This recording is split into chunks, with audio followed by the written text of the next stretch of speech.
بسم اللہ الرحمن الرحیم۔ ناظرین، ذوالفقار علی بھٹو صاحب کی شہرت ایک جدید تعلیم یافتہ اور روشن خیال سیاستدان کی تھی۔ ان کے بارے میں ایوب خان کی طرح روحانی شخصیات سے فیض یاب ہونے کے واقعات کی کوئی شہادت نہیں ملتی، البتہ وہ فاتحہ خوانی کے لیے بزرگوں کی درگاہوں پر ضرور جایا کرتے تھے۔ لاڑکانہ کے ایک بزرگ شہری اور میونسپل کارپوریشن کے ایک اعلیٰ افسر گل محمد گارڈ بتاتے ہیں کہ یہ سرگرمیاں ان کی سیاسی حکمت عملی کا حصہ تھیں۔ سیاسی مقاصد کے لیے اولیاء کرام اور بزرگوں کے مزاروں پر جانا اپنی جگہ، لیکن لاڑکانہ میں جمن فقیر نام کے ایک مجذوب بزرگ سے ان کی دوستی کے واقعات زبان زد عام ہیں۔ جمن فقیر کس قسم کے آدمی تھے اور بھٹو صاحب کے تعلق سے ان کی کیسی حکایات لوگوں میں مقبول ہیں، یہ سوال مقامی صحافی طارق درانی سے پوچھا گیا تو انہوں نے بتایا کہ جمن فقیر کمبر نامی قصبے کے حجام تھے جو کسی زمانہ میں لاڑکانہ منتقل ہو گئے۔ وہ اپنے گدھے پر سوار ہو کر دن بھر شہر میں گھومتے رہتے، قصابوں کی دکانوں سے ہڈیاں، گوشت اور چھچڑے جمع کر کے کتوں کو ڈال دیا کرتے تھے۔ اس وجہ سے وہ جہاں جاتے تھے کتے بھی ان کے پیچھے پیچھے چلتے تھے۔ جمن فقیر کے بارے میں معروف تھا کہ وہ اپنی بھولی بھالی باتوں میں بڑی دانائی کی باتیں کہہ جاتے تھے۔ لاڑکانہ کے لوگ کہا کرتے ہیں کہ ان کی یہ شہرت سن کر بھٹو صاحب جب وزیر خارجہ تھے انہیں اپنے پاس بلایا، لیکن انہوں نے آنے سے انکار کر دیا، جس نے بھٹو صاحب خود ان کے پاس پہنچ گئے۔ انہیں آتا دیکھ کر جمن فقیر نے بھٹو صاحب سے ان کی آمد کا سبب پوچھا تو انہوں نے کہا کہ وہ صرف اور حاضری کے لیے آئے ہیں، جس پر جمن فقیر نے کہا کہ میں کوئی تمہارا استاد ہوں جو یوں حاضری بھرنے آئے ہو؟ اس پر بھٹو صاحب نے انہیں دوستی کی پیشکش کر دی جو انہوں نے قبول کر لی۔ مقامی لوگ ایک اور ملاقات کا احوال بیان کرتے ہیں جس میں بھٹو صاحب نے جمن فقیر سے پوچھا کہ وہ ان کی کیا خدمت کر سکتے ہیں، تو فقیر نے کہا کہ وہ اپنی گاڑی مجھے دے دیں اور میرا گدھا خود لے لیں۔ بھٹو صاحب آمادہ ہو گئے تو جمن فقیر نے ان کے ارد گرد کھڑے لوگوں کی طرف دیکھتے ہوئے کہا کہ تمہارے پاس پہلے ہی بہت گدھے ہیں، مجھے میرے گدھے سے کیوں محروم کرتے ہو؟ گل محمد اپنا ایک آنکھوں دیکھا واقعہ بیان کرتے ہیں جس کی نوعیت بھی ان واقعات سے مختلف نہیں۔ وہ بتاتے ہیں کہ بھٹو صاحب اسلام آباد سے آئے تو المرتضیٰ کے لان میں بیٹھ جاتے۔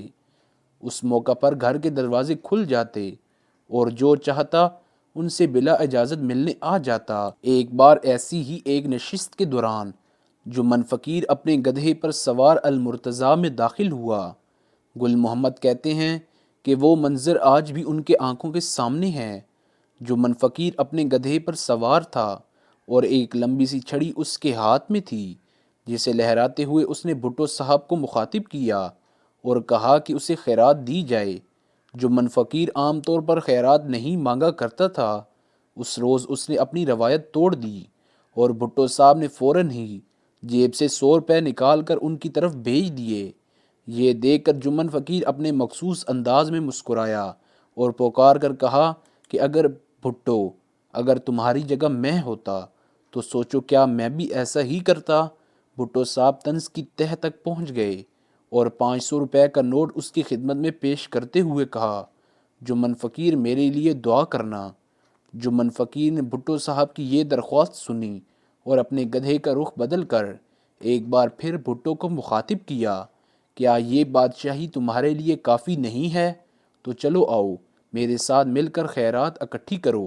بھٹو صاحب کی پھانسی کے وقت کے بارے میں صحافی طاہر خلیل نے اپنی یادوں کو ٹٹولتے ہوئے بتایا کہ مجھے یاد ہے بھٹو صاحب سے آخری ملاقات ان کی پہلی اہلیہ شیریں امیر بیگم نے کی تھی۔ ان دنوں وہ راولپنڈی کے راول ہوٹل میں ٹھہریں۔ اپنے اس قیام کے دوران وہ چکلالہ میں کسی بزرگ کے پاس دعا کے لیے جایا کرتی تھیں۔ ذوالفقار علی بھٹو کے مقابلے میں ان کی صاحبزادی اور ان کی سیاسی جانشین بے نظیر بھٹو کا معاملہ مختلف تھا۔